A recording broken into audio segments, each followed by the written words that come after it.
You're watching Southwest Florida in Focus. Coming up, an expansion at RSW has been grounded after falling months behind schedule and a budget ballooning into the hundreds of millions of dollars. Airport officials are determining what to do next with an unfinished terminal expansion project.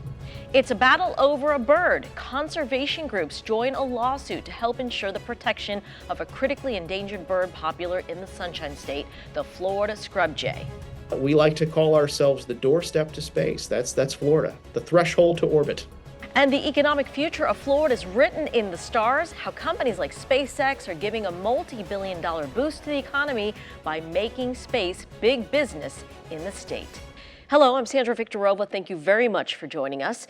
Well, can more be done to lower the cost of home property insurance? Should Floridians get a tax holiday on guns and ammo? And should teachers get a pay raise? Those are just some of the big questions facing state lawmakers as they head to Tallahassee for the next legislative session, which starts on Tuesday. Joining us now to discuss some of the proposals lawmakers will be considering is WGCU's Morning Edition host and reporter John Davis. Welcome, John. Thanks for having me. So let's start with property insurance. In 2022, state lawmakers passed some significant legislation which was meant to control the insurance lawsuits, which was certainly at least partially impacting premiums. Do we know what state lawmakers might try this time when it comes to property insurance? Well, I would just caution, if you're expecting any kind of immediate relief, you're going to be disappointed. We're not going to see that. As you noted, the legislature's approach to dealing with the property insurance crisis has been really solutions aimed at helping insurance companies directly and not necessarily property owners themselves. So I think we're going to be seeing more of that. Also, Citizens Property Insurance Corporation, which was created to be the insurer of last resort in Florida. Regulators recently approved a 14% rate cap for them. So some homeowners are going to see their property insurance premiums increase by up to 14% if they have policies through Citizens. Now, there is also a bill from our own Southwest Florida Senator Jonathan Martin, and this wouldn't eliminate property taxes, but if the bill passes, it would require a study about the feasibility of eliminating property taxes. This has raised a lot of eyebrows because, as we know, property taxes are the primary funder of things like public schools, first responders, ambulances, firefighters, local police, and it's, you know, a lot of local governments get a big chunk of their money from property taxes. So that's something that we'll be watching as well. Want to turn to the condo crisis now. I know the state requires these condo associations to keep financial reserves, obviously to hold them in case there's future repairs needed. That's led to big condo fees and plummeting sales. Do we expect any action on condos? Again, I don't think we're going to see anything that would bring immediate relief. There is a bill that caught my eye filed by Democratic Senator Rosalyn Osgood, and this would kind of delay the deadline for HOAs to fully fund those now required reserves, and it would delineate between condos and higher risk areas. It would also, now this applies to buildings that are 3 stories or higher. This would push that back to buildings that are 5 stories or higher. But even among her own Democrats in the legislature, some are saying it's not a good bill. It would just kick the can down the road. Jason Pizzo, notably, his district includes Surfside, where the Champlain Tower South collapse occurred. And he's not for this, because he's saying anything that is going to just push those requirements down the road might put some condo residents in danger. I'd like to end real quick with the proposed budget. We're looking at the governor's proposal at $115 billion, smaller than the current budget.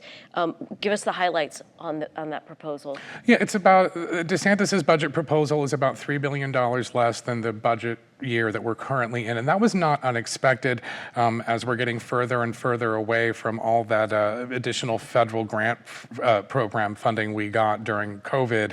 That's gone now, so we knew this was coming. In terms of the budget itself, some highlights: it does call for pay increases for law enforcement and first responders, 20 to 25%, depending on which ones they are and whether they're new hires or veterans. We're also looking at budget cuts the budget would cut 741 state government jobs. So that's something people are looking at as well. That's from places like the Department of Health and the Department of Children and Families. There are some pay increases for educators in the budget, but the Florida Education Association, the statewide teachers union, says what the governor's proposing would just be nominal. It wouldn't make that big of a difference. It wouldn't keep up with inflation costs, and neither would the budget proposal in terms of per student spending. They're saying it wouldn't move the needle there. I want to sneak one more in, and that is the sales tax holidays. Something new is this idea of the gun tax holiday. Tell us about that. So one of the tax holidays DeSantis is proposing would be a sales tax holiday between Memorial Day and July 4th on gun purchases, ammunition, and gun accessories. The sales tax holidays in general have proved to be popular in past years. Another one I want to talk about, though, would be the elimination of Florida's business rent tax. Currently, businesses pay a 2% tax when they rent property in the state, and Florida is a bit of an outlier on even having that tax. So if that went away, that would save businesses around $1.6 billion. So that's a very popular item among business owners in Florida. John Davis, we appreciate the preview, and we'll have you back to tell us what happens. Thank you. Thank you.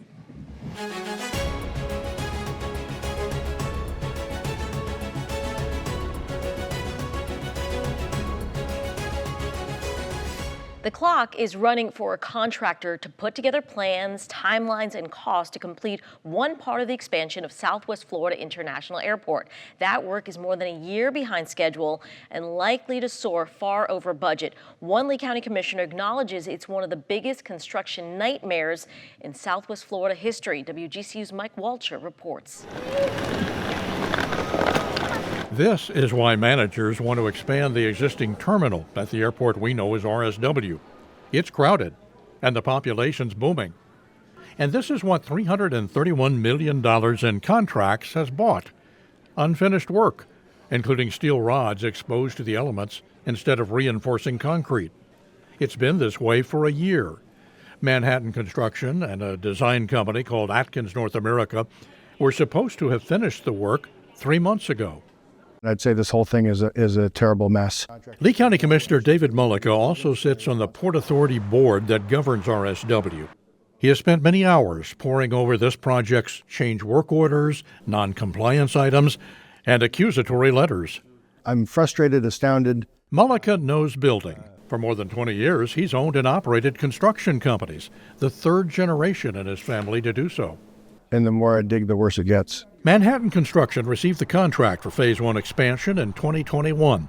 The pay, $309 million for its part of the work. Manhattan would build what Atkins designed. They would connect the existing concourses and make more space for security and waiting areas. The companies battled almost from the start. Both the contractor and the engineer said they've never seen a project go this bad, this fast, for this long. You know, Manhattan says it's all Atkins' fault, and Atkins says it's all Manhattan's fault. And I think they're both right, because I think they're both to blame. Work stopped when Manhattan said Atkins' plans would cause the new building's roof to blow off in a Category 5 hurricane, with winds of 157 miles an hour and greater. Now Manhattan has asked the airport for another $100 million or more to finish the work. Some research say like 85% of large-scale projects experience project overruns and delays. Professor Long Nguyen is chairman of the Whitaker College of Engineering at FGCU. He says most construction problems are solved quickly, but not this one. When the small problem occurs, people try to not to go to the bottom of it, but when by the time we know, it's already a big, significant delays or cost overruns. It's too late to bring the project back on track. Phase 1 expansion is supposed to give people a more comfortable, a faster, and better experience. Airport workers also would get some more space. And some people are not at all happy with delays and likely extra costs. I'd be upset if I traveled through here all the time. It's not a good feeling. I mean, if we can't rely on them to resolve something like this. Right now, airport managers, Manhattan and Atkins are saying nothing about the situation. Manhattan has until about mid-March to come up with a timeline and new price tag. Then the airport board will decide, go with Manhattan again or hire another builder. Commissioner Bullicka says the board has to get it right this time because RSW is the #1 economic driver for this region. I want the citizens of Lee County to know that as leaders, we will fix this and we're going to succeed. We will straighten this out. Whatever happens, the money doesn't come from Lee County property taxes. It comes from fees from the airlines and grants from the state and federal governments. For WGCU News, I'm Mike Walcher. Now, phase 2 of the airport expansion is far bigger than phase 1 with a price tag of $1 billion. Manhattan construction is not involved in phase 2. It involves building a second terminal with more gates. The new terminal work is underway. According to Bullicka, it's going well and should not be delayed by the issues with phase 1.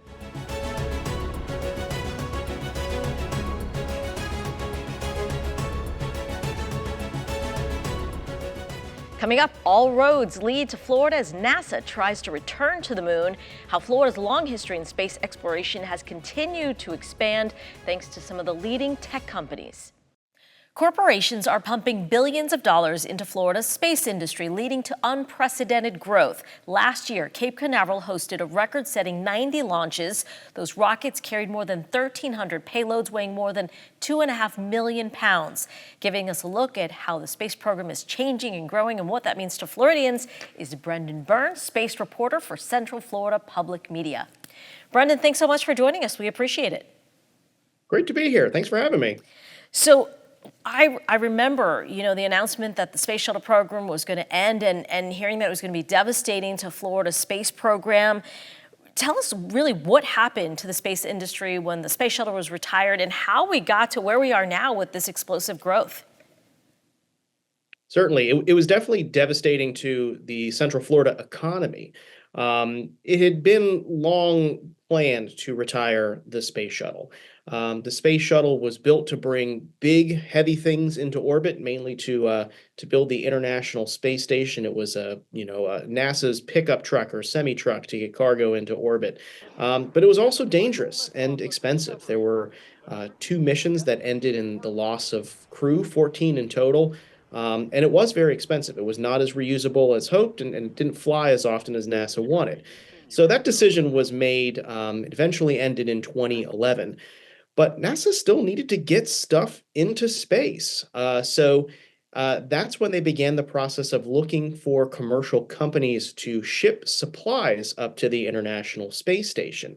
And among some of those companies that were picked was this scrappy upstart that we are all very familiar with now, SpaceX. But it was very close to being bankrupt at the time. They were not able to get their Falcon 1 rocket launched. And eventually they did get it to launch with almost no cash left in the tank. NASA gave them an award, a contract award to ship supplies to the International Space Station, essentially save the company. Since then, other companies were awarded those contracts, which spurred development. And then shortly afterwards, NASA was looking for ways to get astronauts to the International Space Station and awarded SpaceX and Boeing those contracts to transport astronauts to the space station. Now, this opens NASA up to working with commercial partners in a way that it hadn't done before, right? It's looking for services to get stuff into space and really began the post-shuttle boom here along Florida's Space Coast. Brendan, help us understand the role these private companies play in NASA's big missions, these big priority missions. I'm thinking about the return to the moon, exploring Mars, and of course, maintaining research on the International Space Station. Yeah, so these private companies are really doing the heavy lifting. NASA likes to think of horizon goals, so places to go like the moon and Mars. It's kind of doing the long game, and it's relying on the private partners to help get us there in the short term. So the Artemis mission, that's our new moonshot that you mentioned, returning humans to the moon for the first time in more than a half century. That rocket is primarily built by the private company Boeing. The lander that is going to take those astronauts to the lunar surface, Starship, that's built by SpaceX. Future landers are going to launch are going to be launched that are built by Jeff Bezos-backed companies like Blue Origin. So those private companies are getting there. The International Space Station is going to retire in 2030. The commercial companies, companies like Axiom Space, based out of Houston, they're going to be building new space stations that NASA astronauts can use for science and research as well. So as NASA looks beyond low Earth orbit, looks to the moon, looks to Mars, these private companies are going to be helping with the day-to-day operations of living and working in space. Can we end on this, and that is the economic impact for Floridians? I assume you've seen tremendous growth, and I'll assume job growth, that is. There is, yeah, and it expands beyond just launch providers. One thing you notice here on the Space Coast is there is so much construction going on at these old launch pads in Cape Canaveral and Kennedy Space Center that have been dormant since the 1950s and 1960s. These commercial companies are coming in and they're building new launch pads. So that is helping with construction and the labor economy here. New roads are having to be built to transport these rocket parts and all of the materials that you need to launch things into orbit, and really transforming what is going on along the Space Coast. There's also areas outside of these launch facilities that are building the payloads and processing the payloads that are going into space. In fact, there are vocational programs in Brevard County that are teaching high school students how to work on these high-tech manufacturing lines to help build all of these satellites that are being launched from the Space Coast. And it extends even farther. This, Space Florida, which is the state agency that is in charge of courting these private companies, they see this as an entire statewide initiative where you can see all of these space companies are in Jacksonville, they're in South Florida, they're on the West Coast, they extend all the way across the state. So really, we like to call ourselves the doorstep to space. That's Florida, the threshold to orbit. Brendan Byrne, we so appreciate your coverage of the space industry in our state. Thank you so much for your good work. Thank you. Oh, thank you. My pleasure.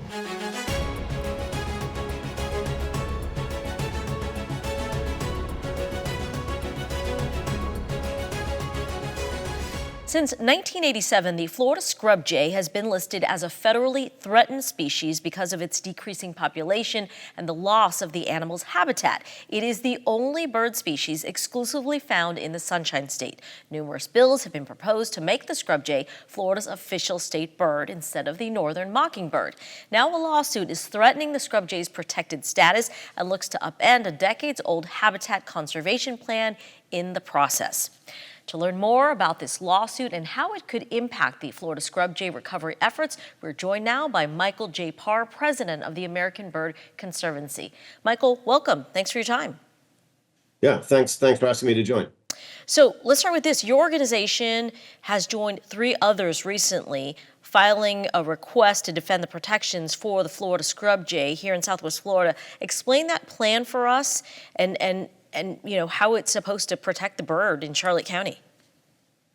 Yeah, well, we're joining in support of a lawsuit that's been brought against the Fish and Wildlife Service. And the concern is that the Florida scrub jay, the lawsuit is bringing a suit basically to remove the scrub jay from protection from the Federal Endangered Species Act.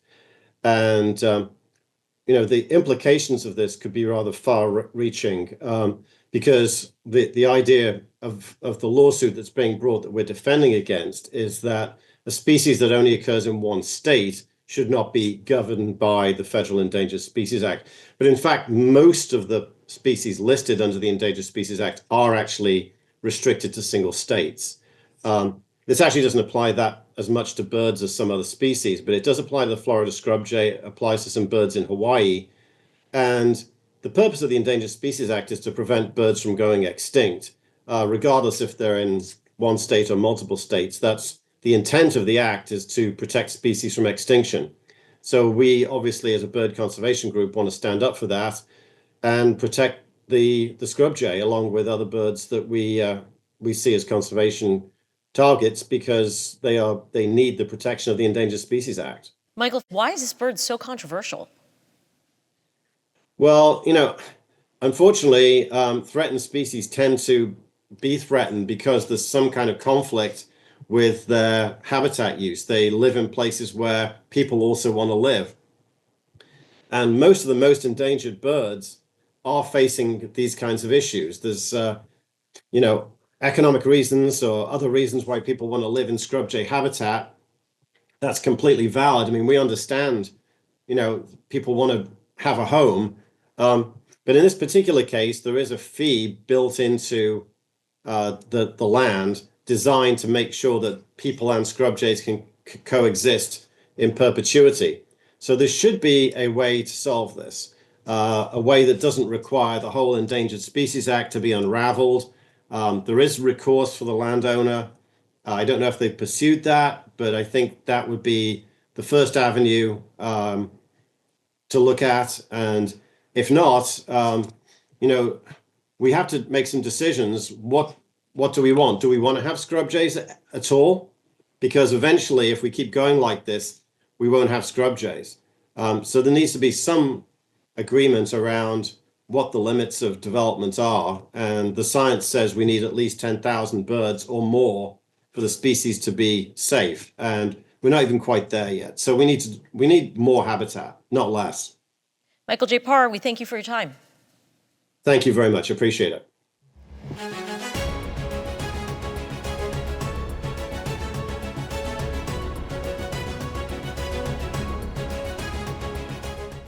Coming up, it's just slightly more complicated than a video game controller. Lee Health turns students into medical field trainees by allowing them to play with some of their robotics.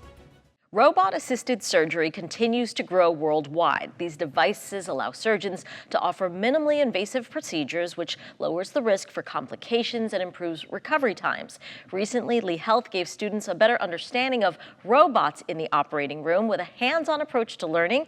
WGCU's Amanda Inscore-Whittemore shows us how future medical professionals handled their robotic game of operation.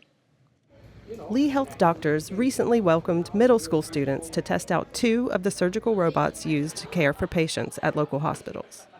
Set up in a large trailer at Gulf Coast Medical Center, pulmonologist Dr. Sham Kapadia showed how the robots are used. So we have 2 robots here inside.